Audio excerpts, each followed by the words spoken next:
What do we do when our product backlog gets really long? A lot of teams who've been around for a while, product backlogs that have been around for a while, end up with product backlogs that have sometimes hundreds, if not thousands of items in them. And the truth is, these days, we use a lot of tools to manage those product backlogs. So more often than not, we're not actually managing that many items. We might be managing the top 200 or so. And so those things may not get in the way. But if you feel like this is a problem on your team, one of the things you might want to do is limit the number of items, the number of spots in your product backlog. Maybe you want to limit it to, say, 150 spots, thinking if an idea isn't a top 150 item idea, why bother writing it down? Why bother putting it on the list? We'll just worry about that later. Now, by limiting the number of items you have on your list, this actually has a couple of extra benefits.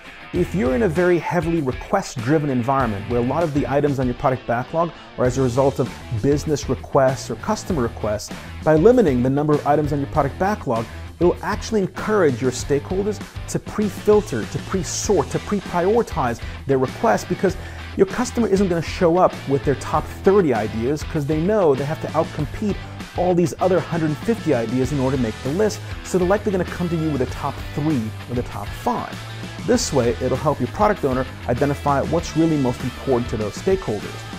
The problem with limiting the number of items on your list is you need to somehow have the intestinal fortitude. You need to have the stones to be able to pull off telling your stakeholders that the reason why their items aren't on the list at all is because these ideas are so bad, these ideas are so dumb that they don't even make the list.